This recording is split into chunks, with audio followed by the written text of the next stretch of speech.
Hello, friends. It's that time of night again. Okay, so we are going to jump into Pride and Prejudice, chapter 47. Let's recap. So, yesterday we only read one chapter, but it was a doozy. We found out via a letter from Jane that Lydia, who is down in Brighton with all the officers, has run off with Wickham. And at first, they thought they had a secret engagement, but now they're worried that they're just shacking up, which would be very bad because it would basically like ruin the other sisters' prospects for respectable marriages, etc. So it's bad. So let's read chapter 47. Here we go. I've been thinking it over again, Elizabeth, said her uncle as they drove from the town. And really, upon serious consideration, I am much more inclined than I was to judge as your eldest sister does of the matter. It appears to me so very unlikely that any young man should form such design against a girl who is by no means unprotected or friendless, and who is actually staying in his colonel's family, that I am strongly inclined to hope the best. Should he expect that her friends would not step forward? Could he expect to be noticed again by the regiment after such an affront to Colonel Forster? His temptation is not adequate to the risk. Do you really think so? Cried Elizabeth, brightening up for a moment. Upon my word, said Mrs. Gardiner, I begin to be of your uncle's opinion. It is really too great a violation of decency, honour, and interest for him to be guilty of it. I cannot think so very ill of Wickham. Can you yourself, Lizzie, so wholly give him up as to believe him capable of it? Not perhaps of neglecting his own interests, but of every other neglect I can believe him capable, if indeed it should be so, but I dare not hope it. Why should they not go on to Scotland if that had been the case? In the first place, replied Mr. Gardiner, there is no absolute proof that they are not gone to Scotland. But their removing from the chaise into a hackney coach is such a presumption, and besides no traces of them were to be found on the Barnet road. Well, then, supposing them to be in London, they may be there, though for the purpose of concealment, if for no more exceptionable purpose. It's not likely that money should be very abundant on either side, and it might strike them that they could be more economically, though less expeditiously, married in London than in Scotland. But why all the secrecy? Why any fear of detection? Why must their marriage be private? No, no, this is not likely. His most particular friend, you see by Jane's account, was persuaded of his never intending to marry her. Wickham will never marry a woman without some money. He cannot afford it. And what claims has Lydia? What attraction has she beyond youth, health, and good humor that could make him, for her sake, forego every chance of benefiting himself by marrying well? As to what restraint the apprehensions of disgrace in the corps might throw on a dishonorable elopement with her, I'm not able to judge, for I know nothing of the effects that such a step might produce. But as to your other objection, I am afraid it will hardly hold good. Lydia has no brothers to step forward, and he might imagine from my father's behavior, from his indolence and the little attention he has ever seemed to give to what was going forward in his family, that he would do as little and think as little about it as any father could do in such a matter. But can you think that Lydia is so lost to everything but love of him as to consent to live with him on any other terms than marriage? It does seem, and it is, most shocking indeed, replied Elizabeth, with tears in her eyes, that a sister's sense of decency and virtue in such a point should admit of doubt. But really, I know not what to say. Perhaps I'm not doing her justice, but she's very young. She has never been taught to think on serious subjects, and for the last half year, nay, for a 12-month, she's been given up to nothing but amusement and vanity. She has not been allowed to dispose of her time in the she has been allowed to dispose of her time in the most idle and frivolous manner, and to adopt any opinions that came in her way. Since the Blankshire were first quartered in Meryton, nothing but love, flirtation, and officers have been in her head.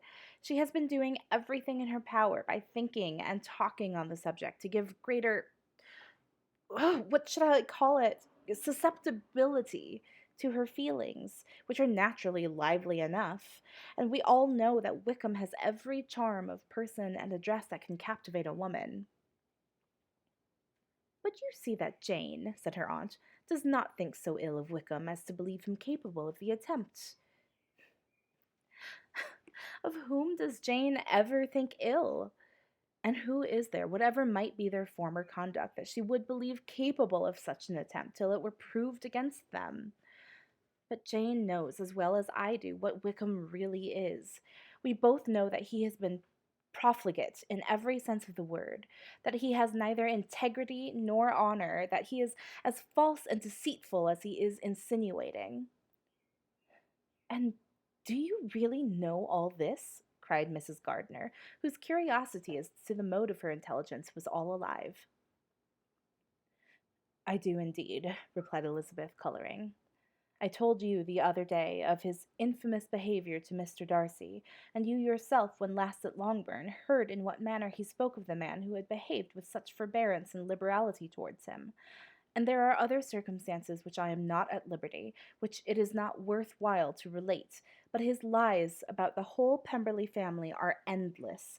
From what he said of Miss Darcy, I was thoroughly prepared to see a proud, reserved, disagreeable girl.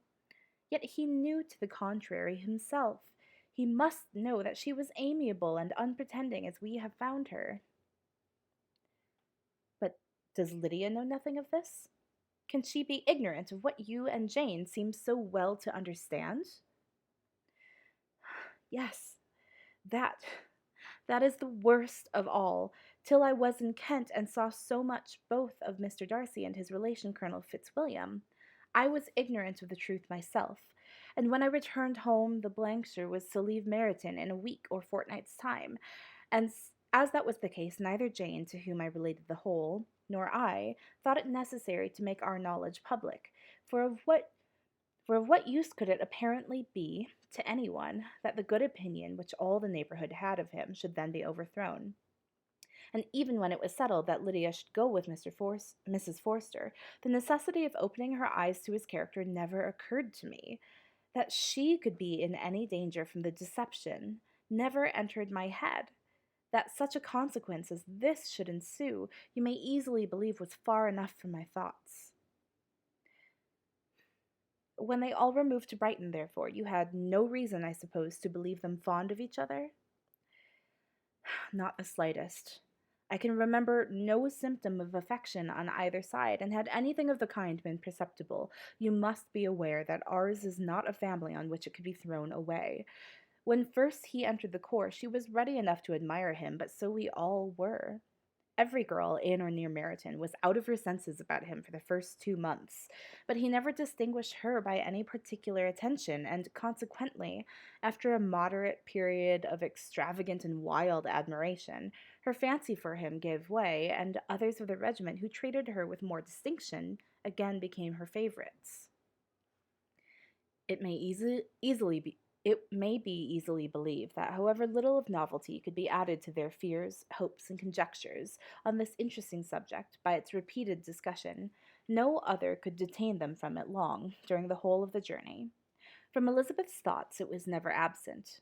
Fixed there by the keenest of all anguish, self-reproach, she could find no interval of ease or forgetfulness.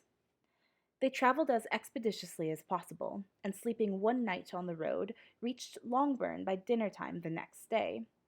It was a comfort to Elizabeth to consider that Jane could not have been wearied by long expectations. The little Gardiners, attracted by the sight of a chaise, were standing on the steps of the house as they entered the paddock, and when the carriage drove up to the door, the joyful surprise that lighted up their faces pardon me, the joyful surprise that lighted up their faces and displayed itself over their whole bodies in a variety of capers and frisks was the first pleasing earnest of their welcome. Elizabeth jumped out, and after giving each of them a hasty kiss, hurried into the vestibule, where Jane, who came running downstairs from her mother's apartment, immediately met her. Elizabeth, as she affectionately embraced her, whilst tears filled the eyes of both, lost not a moment in asking whether anything had been heard of the fugitives. Not yet, replied Jane, but now that my uncle is come, I hope everything will be well. Is my father in town? Yes, he went on Tuesday, as I wrote you word. And have you heard from him often? We've only heard once. He wrote me a few lines on Wednesday to say that he had arrived in safety and to give his directions, which I particularly begged him to do. He merely added that he should not write again till he had something of importance to mention. And my mother, how is she? How are you all? My mother is tolerably well, I trust, though her spirits are greatly shaken.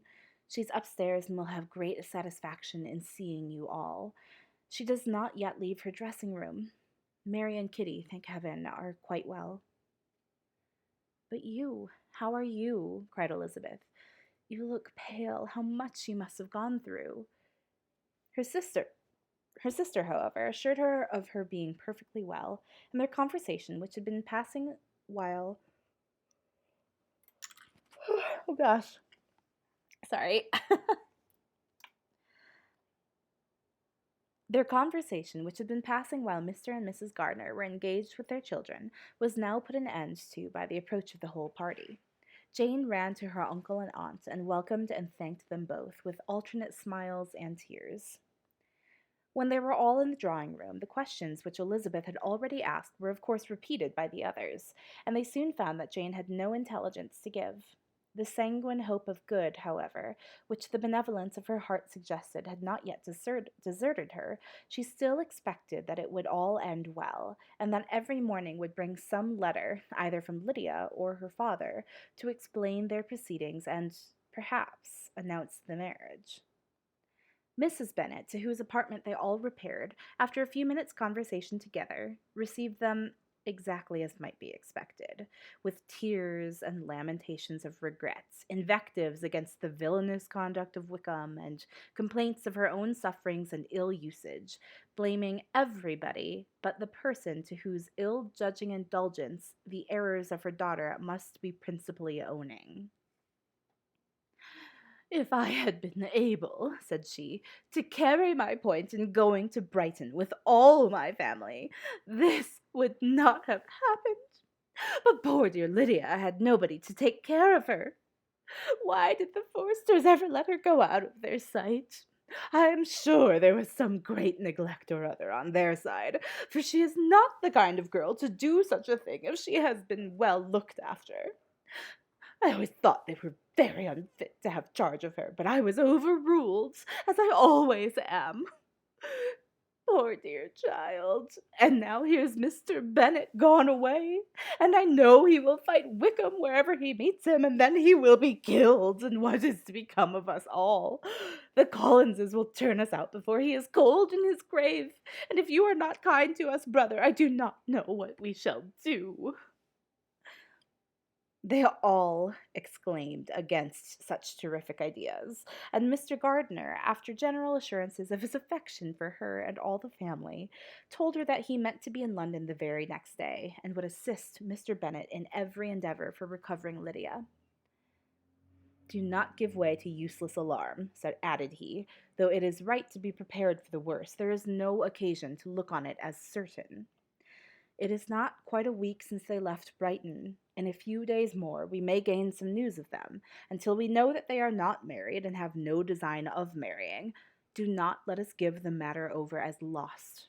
As soon as I get to town I shall go to my brother and make him come home with me to Gracechurch Street, and then we may consult together as to what is to be done. Oh, my dear brother, replied Mrs. Bennet, that is exactly what I could most wish for. And now do, when you get to town, find them out, wherever they may be, and if they are not married already, make them marry. And as for wedding clothes, do not let them wait for that, but tell Lydia she shall have as much money as she chooses to buy them after they are married. And, above all things, keep Mr. Bennet from fighting. Tell him what a dreadful state I'm in, that I am frightened out of my wits, and have such tremblings and flutterings all over me, such spasms in my side, and pains in my head, and such beatings at heart that I can get no rest by night or nor by day. And tell my dear Lydia not to give any directions about her clothes till she has seen me, for she does not know which are the best warehouses. Oh, brother, how kind you are! I know you will contrive it all. But Mr. Gardiner, though he assured her again of his earnest endeavours in the cause, could not avoid recommending moderation to her, as well in her hopes as her fears, and after talking with her in this manner till dinner was on the table, they left her to vent all her feelings on the housekeeper, who attended in the absence of her daughters. Though her brother and sister were persuaded that there was no real occasion for such a seclusion from the family, they did not attempt to oppose it, for they knew that she had not prudence enough to hold her tongue before the servants while they waited at table, and judged it better that one only of the household, and the one whom they could most trust, should comprehend all her fears and solicitude on the subject. In the dining room they were soon joined by Mary and Kitty, who had been too busily engaged in their separate apartments to make their appearance before. One came from her books, and the other from her toilet. The faces of both, however, were tolerably calm, and no change was visible in either, except that the loss of her favourite sister, or the anger which she had herself incurred in the business, had given something more of fretfulness than usual to the accents of Kitty. As for Mary, she was mistress enough of herself to whisper to Elizabeth, with a countenance of grave reflection, soon after they were seated at the table, "This is a most unfortunate affair, and will probably be talked of. But we must stem the tide of malice, and pour into the wounded bosoms of each other the balm of sisterly consolation." Then, perceiving in Elizabeth no inclination of replying, she added, "Unhappy as the event must be for Lydia, we may draw from it this useful lesson, that loss of virtue in a female is irretrievable, that one false step involves her in endless ruin, that her reputation is no less brittle than it is beautiful, and that she cannot be too much guarded in her behavior towards the undeserving of the other sex." Elizabeth lifted up her eyes in amazement, but was too much oppressed to make any reply. Mary, however, continued to console herself with such kind of moral extractions from the evil before them. In the afternoon, the two elder Miss Bennets were able to be for half an hour by themselves, and Elizabeth instantly availed herself of the opportunity of making any inquiries which Jane was equally eager to satisfy.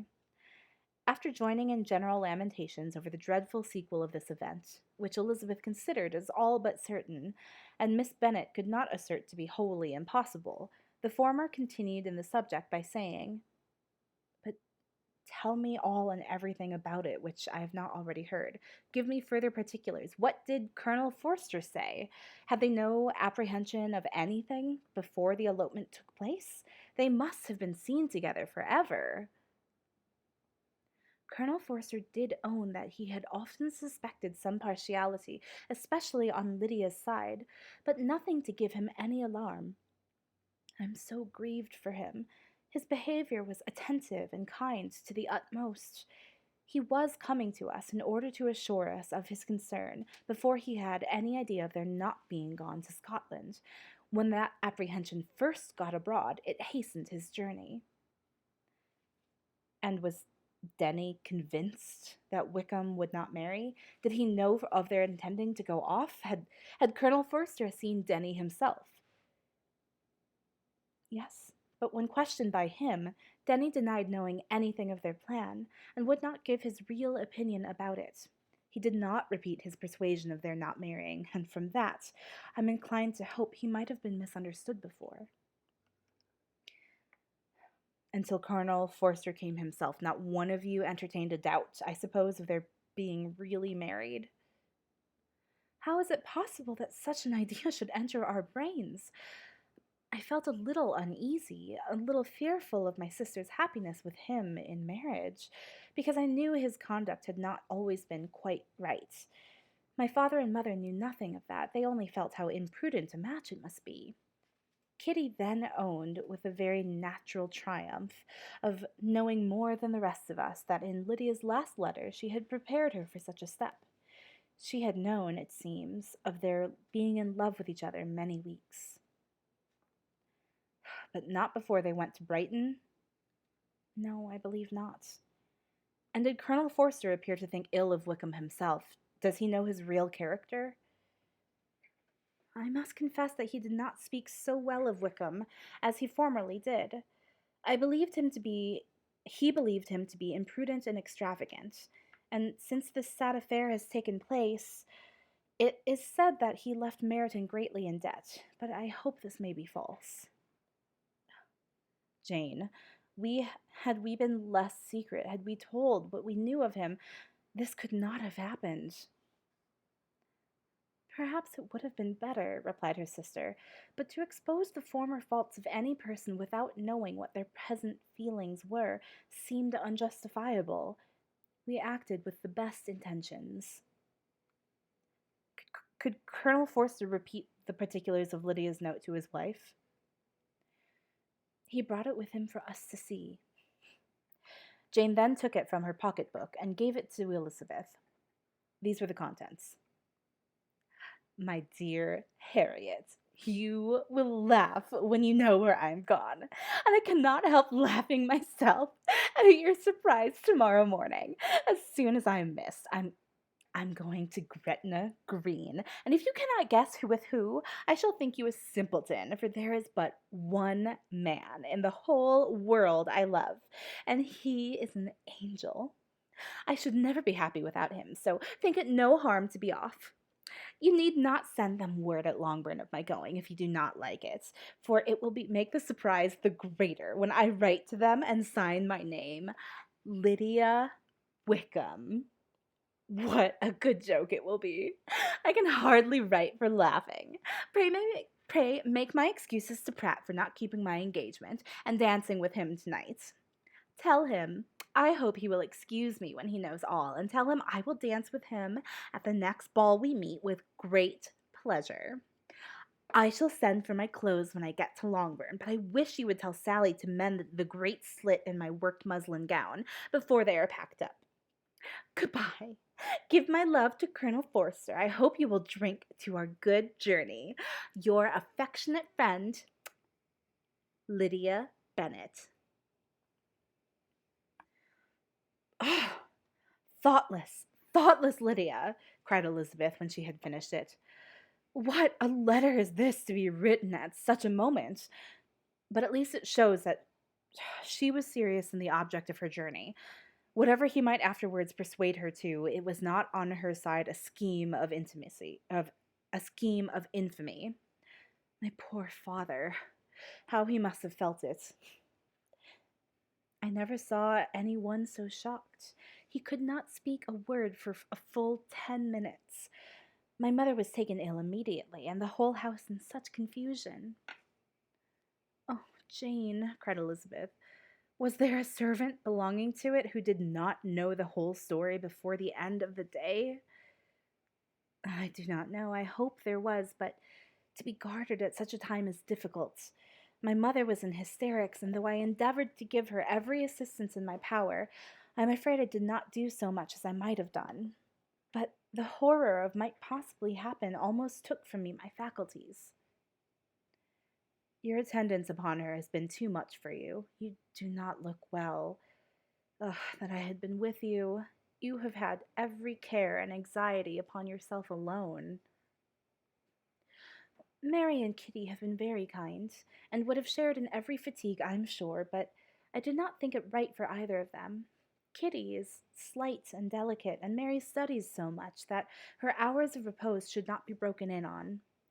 My Aunt Phillips came to Longbourn on Tuesday, after my father went away, and was so good as to stay till Thursday with me. She was of great use and comfort to us all. And Lady Lucas has been very kind. She walked here on Wednesday morning to console with us, and offered her services or any of her daughters if they could be of use to us. She had better have stayed home, cried Elizabeth. Perhaps she meant well, but under such a misfortune as this, one cannot see too little of one's neighbors. Assistance is impossible, condolence insufferable.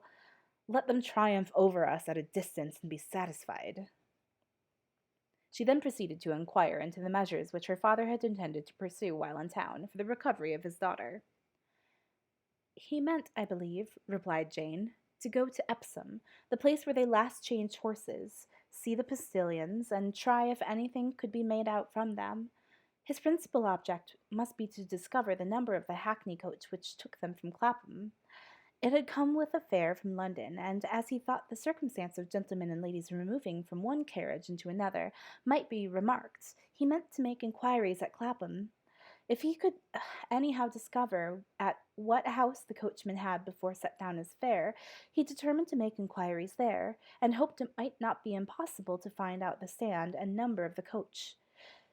I do not know of any other designs that he had formed, but he was in such a hurry to be gone, and his spirits so greatly discomposed, that I had difficulty in finding out even so much as this. All right. Let's call it there for the night. That was a long chapter. Okay. All right, gang. Let's tune back in and continue unfolding the drama tomorrow. All right. Thanks for tuning in, and hope you all keeping well, staying safe, and enjoying the drama of the Bennett family. Oh boy. All right, gang. I will see you all tomorrow. Stay well.